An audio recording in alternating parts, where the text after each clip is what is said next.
আসসালামু আলাইকুম, স্বাগত জানাচ্ছি আরটিভির মধ্যাহ্নের সংবাদে। আপনাদের সঙ্গে আছে আমি সৈয়দ সাদিয়া বেনাজির।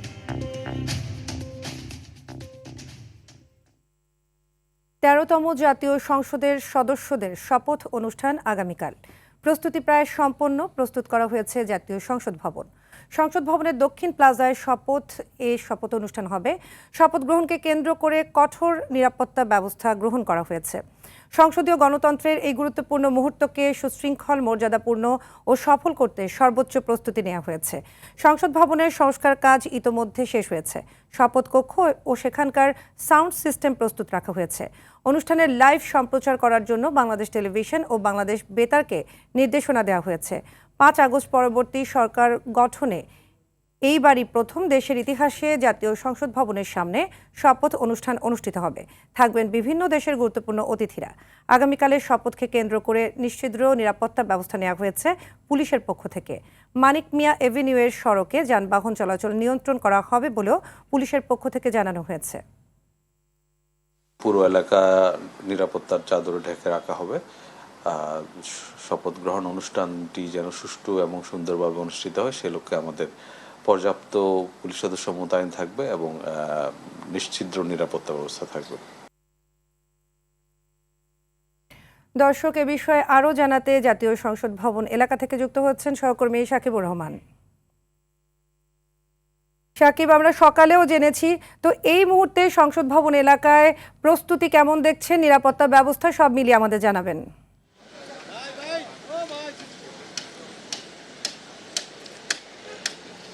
সাদিয়া, বেলা যতই গড়াচ্ছে প্রস্তুতি কিন্তু ততই বাড়তে শুরু করেছে। অর্থাৎ সংসদ ভবনের যে জায়গায় শপথ অনুষ্ঠান হবে দক্ষিণ প্লাজায়, সেখানে কিন্তু ঠিক ক্যামেরায় আপনারা দেখতেই পাচ্ছেন যে সব ধরনের প্রস্তুতি নেওয়া হচ্ছে। র্যাবের পক্ষ থেকে ডগ স্কোয়াড দিয়ে সেখানে পুরো জায়গাটিকে আইন শৃঙ্খলা নিয়ন্ত্রণের জন্য যে ধরনের কাজ সেটি করা হচ্ছে। পাশাপাশি আমরা দেখছি সেনাবাহিনীর সদস্যরা সেখানে আর্চওয়ে দিয়ে পুরো জায়গাটা সুইপিং করছে। অর্থাৎ নিরাপত্তার জন্য যা যা ব্যবস্থা দরকার সব কিছুই গ্রহণ করা হয়েছে। আমরা পুলিশের সঙ্গে কথা বলেছি, তারাও বলেছেন যে আইন শৃঙ্খলা নিয়ন্ত্রণে পুরো অনুষ্ঠানকে সুন্দর করে সাজানোর জন্য যে ধরনের নিরাপত্তা ব্যবস্থা দরকার সব কিছুই তারা গ্রহণ করেছে।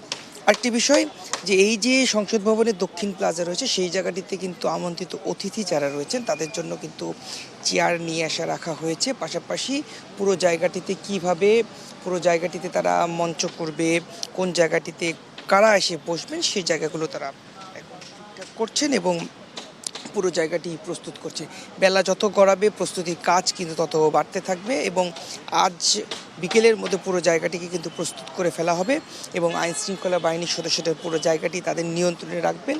বহিরাগত কাউকে তো প্রবেশ করতে দেয়া হবেই না এবং সেক্ষেত্রে যারা আমন্ত্রিত অতিথি রয়েছে তাদেরও কিন্তু বিভিন্ন ধরনের নির্দেশনা থাকবে। সেই নির্দেশনা মেনে তারা এখানে প্রবেশ করবে এবং মানিক মিয়া এভিনিউয়ের যে রাস্তাটি রয়েছে সেই রাস্তাটিও কিন্তু যানবাহন চলাচল নিয়ন্ত্রণ করা হবে এবং সেখানে সব রাস্তায় কিন্তু যানবাহন চলাচল করতে দেয়া হবে না।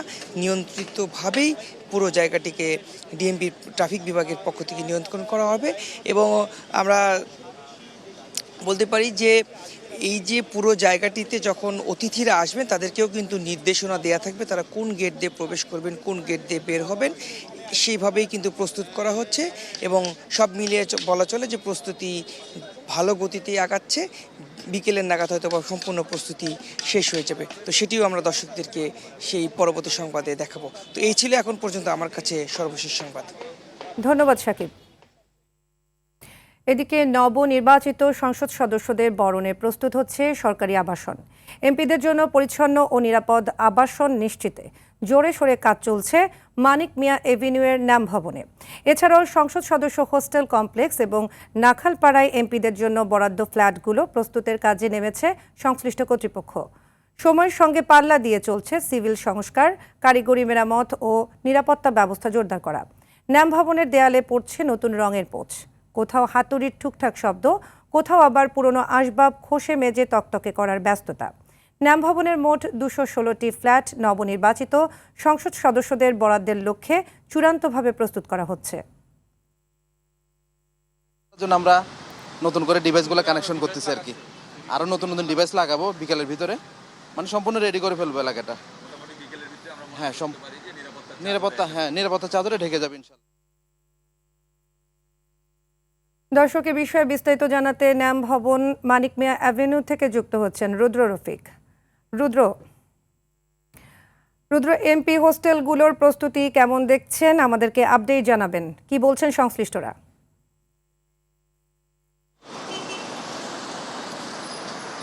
সাদিয়া, নির্বাচনের আগে থেকেই আসলে ন্যাম ভবনগুলো প্রস্তুতি করা হচ্ছে এবং আপনাকে একটু জানিয়ে রাখি যে এই যে মানিক মিয়া এভিনিউ, এই এভিনিউতে 216টি ফ্ল্যাট আসলে প্রস্তুত করা হচ্ছে। আমরা ভিতরে গিয়েছিলাম এবং ভিতরে গিয়ে আসলে যেটি দেখেছি যে বেশিরভাগ ফ্ল্যাটেই কিন্তু ইতোমধ্যেই কাজ শুরু হয়েছে এবং কিছু কিছু ফ্ল্যাটে ইতোমধ্যেই রঙের কাজ শেষ হয়েছে এবং সেসব ফ্ল্যাটে আসলে যে আসবাবপত্র রয়েছে সেসব আসবাবপত্র মেরামতের কাজ চলছে। আবার কিছু কিছু ফ্ল্যাটে নতুন করে আসলে আসবাবপত্রগুলো তৈরি করা হচ্ছে। বিশেষ করে এর আগে যারা সংসদ সদস্যরা ছিলেন তারা যেসব আসবাবপত্র ব্যবহার করেছেন সেসব আসবাবপত্র আবার নতুন করে ঘষে মেজে কিন্তু রং করা হচ্ছে এবং ব্যবহার উপযোগী করা হচ্ছে। আপনি নিশ্চয়ই জানেন যে 2024-এর 5 আগস্টে আওয়ামী সরকারের পতনের পর এই ভবনগুলো আসলে ব্যাপক ক্ষতিগ্রস্ত হয়। বিশেষ করে ভবনগুলোর দরজা জানলা থেকে শুরু করে নিরাপত্তা ব্যবস্থা কিন্তু একেবারে ভেঙে পড়ে এবং এখানকার যে বাইরের যে দেয়ালের যে কাজ রয়েছে সেই কাজগুলো কিন্তু অনেকগুলো ভবনে ক্ষতিগ্রস্ত হয় এবং ব্যাপক লুটপাটও কিন্তু এখানে হয়, যার ফলে কিন্তু একেবারেই ব্যবহারের অনুপযোগী ছিল এই ভবনগুলো। এ কারণেই নতুন করে যে সংসদ সদস্যরা নির্বাচিত হয়েছেন তারা যেন পরিচ্ছন্ন পরিবেশে আসলে বসবাস করতে পারেন সেজন্য কিন্তু ইতোমধ্যেই কাজ শুরু করেছে এবং শুধু মানিক মিয়া এভিনিউয়ের এই ভবনগুলো নয়, নাখালপাড়ার যে ফ্ল্যাটগুলো রয়েছে সংসদ সদস্যদের জন্য তাদের যে ফ্ল্যাটগুলো রয়েছে, বিশেষ করে সেখানে আমরা জানতে পেরেছি 56টি ফ্ল্যাটে সেখানে প্রস্তুতির কাজ চলছে। সংশ্লিষ্ট কর্তৃপক্ষের সঙ্গে কথা বলেছিলাম বা এখানে যারা এই কাজকর্মগুলো করছে তাদের সঙ্গে কথা বলেছি। তারা যেটি বলছে যেভাবে আসলে ন্যাম ভবনের কাজগুলো চলছে সেক্ষেত্রে হয়তো একেবারে হস্তান্তরযোগ্য অবস্থা হয়তো আসতে আরও মাসখানেক হয়তো সময় লাগবে এবং তারা যেটি বলছে যে রমজানের ভিতরে আসলে তাদের একটা লক্ষ্য রয়েছে, রমজান মাসের মধ্যে তারা এই কাজগুলো শেষ করবেন এবং এর ভিতরেই যে ফ্ল্যাটগুলো আসলে রেডি হবে, প্রস্তুত হবে, সেই ফ্ল্যাটগুলো কিন্তু ধাপে ধাপে এমপিদেরকে হস্তান্তর করে দেওয়া হবে। তো সব মিলে যদি বলি এখন একেবারে শেষ সময়ের কাজ চলছে এবং বাইরে যে নিরাপত্তা ব্যবস্থা এই ন্যাম ভবনের এবং ভিতরের যে নিরাপত্তা ব্যবস্থা সেই নিরাপত্তার জন্য সিসিটিভি ক্যামেরা স্থাপন থেকে শুরু করে অন্যান্য কাজগুলোও কিন্তু একেবারে শেষ পর্যায়ে রয়েছে এবং আশা করা যাচ্ছে যে কিছুদিনের ভিতরে আসলে সংসদ সদস্যরা এই ভবনগুলোতে তাদের জন্য যে বরাদ্দকৃত ফ্ল্যাট সেই ফ্ল্যাটে তারা উঠতে পারবেন। সাদিয়া, ধন্যবাদ আপনাকে। এদিকে রাজধানীর গুলশানে বিএনপি চেয়ারম্যানের কার্যালয়ে আছেন সহকর্মী শামীম চৌধুরী, সেখান থেকে সরাসরি যুক্ত হচ্ছেন তিনি। শামীম, আমাদের জানাবেন শপথ অনুষ্ঠান ঘিরে গুলশান কার্যালয়ে কোনো কার্যক্রম আছে কিনা এবং এ সংক্রান্ত আর কোনো তথ্য আপনি পেয়েছেন কিনা?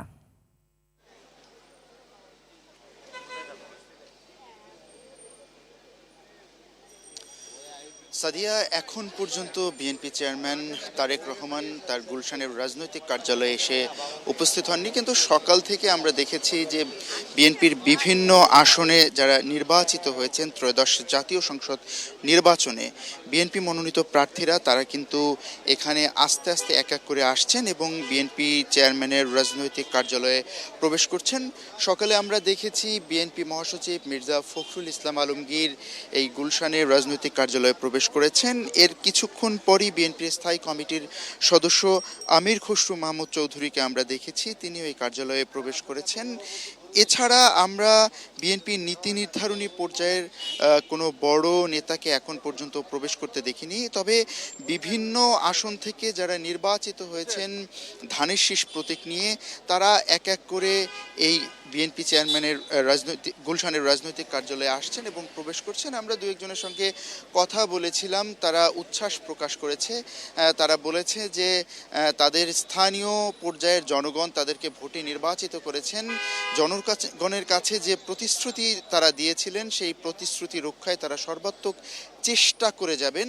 পাশাপাশি বিএনপি চেয়ারম্যান তারেক রহমানের যে স্লোগান সবার আগে বাংলাদেশ, সেই বাংলাদেশ বিনির্মাণে এবং বিএনপি চেয়ারম্যান তারেক রহমানের দেশ গঠনের যে পরিকল্পনা, 31 দফা পরিকল্পনার মধ্যে যে দফাগুলো রয়েছে সেই দফাগুলো বাস্তবায়নে তারেক রহমানের হাতকে শক্তিশালী করার জন্য যে কাজ করা প্রয়োজন সেগুলো কিন্তু তারা করবেন এবং তারা সাধ্যমতো সেই কাজগুলো করবেন, চেষ্টা করবেন।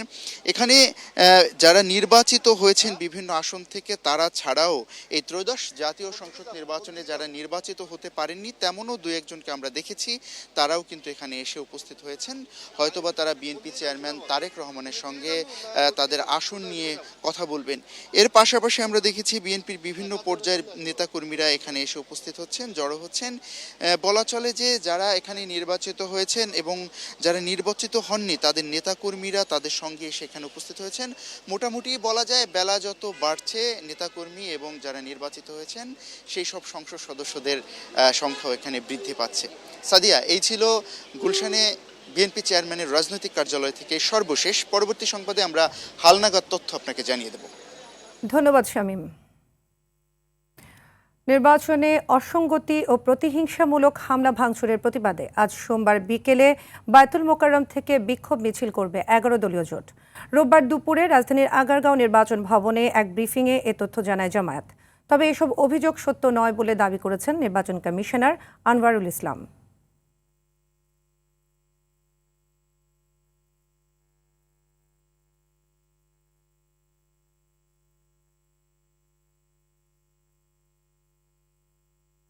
জুলাই গণ অভ্যুত্থানে রাজধানীর ফার্মগেট এলাকায় শিক্ষার্থী গোলাম নাফিস সহ 3 জনকে গুলি করে হত্যার ঘটনায় করা মানবতাবিরোধী অপরাধ মামলায় সাবেক স্বরাষ্ট্রমন্ত্রী আসাদুজ্জামান খান সহ 22 জনের বিরুদ্ধে আনুষ্ঠানিক অভিযোগ গঠনের ওপর শুনানি আজ। বিচারপতি গোলাম মর্তুজা মজুমদারের নেতৃত্বাধীন আন্তর্জাতিক অপরাধ ট্রাইব্যুনাল 1-এ হবে এ মামলার বিচারিক কার্যক্রম। মামলার 22 আসামির একমাত্র গ্রেপ্তার সাবেক অতিরিক্ত উপকমিশনার এডিসি সচিন মৌলিককে সকালে ট্রাইব্যুনালে হাজির করা হয়েছে। এছাড়াও আজ এ ট্রাইব্যুনালে আরও 3টি মামলার বিচার কাজ রয়েছে। অন্যদিকে ট্রাইব্যুনাল 2-এও হবে একটি মামলার বিচারিক কার্যক্রম। সচিন মৌলিক ছাড়াও এসব মামলায় গ্রেপ্তার 17 আসামিকে ট্রাইব্যুনালে আনা হয়েছে।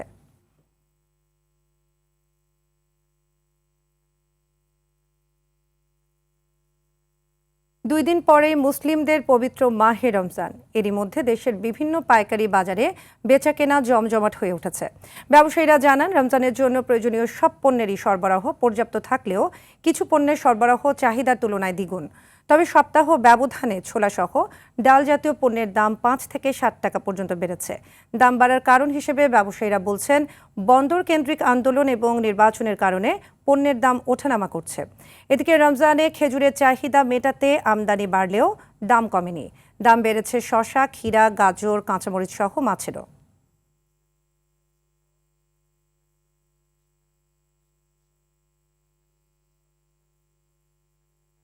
বাজার পরিস্থিতি নিয়ে আরও জানাতে সিলেট থেকে সরাসরি যুক্ত হচ্ছেন সহকর্মী হাসান মোহাম্মদ শামীম।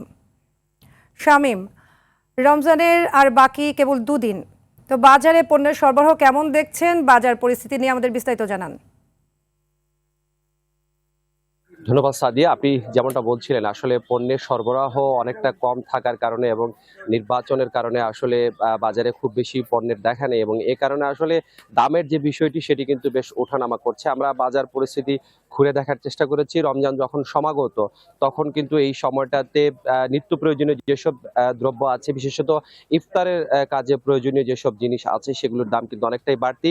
লেবু প্রতি হালি কোথাও 80 টাকা, কোথাও 100 টাকা, কোথাও 100 টাকার উপরে বিক্রি হচ্ছে। পাশাপাশি দাম বেড়েছে পেঁয়াজ এবং রসুনেরও, তবে আদার দাম স্থিতিশীল আছে এবং ব্যবসায়ীরা যেটা বলছেন যে আসলে এখনো পর্যন্ত প্রয়োজনীয় পণ্য তাদের কাছে সরবরাহ করা হয়নি, সে কারণেই আসলে দামের অবস্থাটা এখনো বোঝা যাচ্ছে না। পাশাপাশি রমজান উপলক্ষে সিলেটে মূলত যেটি হয়ে থাকে যে যারা ক্রেতারা আছেন তারা কিন্তু একসাথে পুরো মাসের করে থাকেন, কেউ কেউ 15 দিন বাজার একসাথে করে থাকেন এবং এই যে একসাথে বাজার করার যে প্রবণতা, এ কারণেই আসলে মূলত ব্যবসায়ীরা এই সময়টাতে দাম দেন। তবে এবার কিন্তু যারা ক্রেতারা আছেন তারা প্রত্যাশা করছেন রমজান উপলক্ষে এভাবে আর দাম বাড়বে না। তো সব মিলিয়ে আসলে সিলেটের বাজার পরিস্থিতি মোটামুটি স্বাভাবিক আছে। সাদিয়া,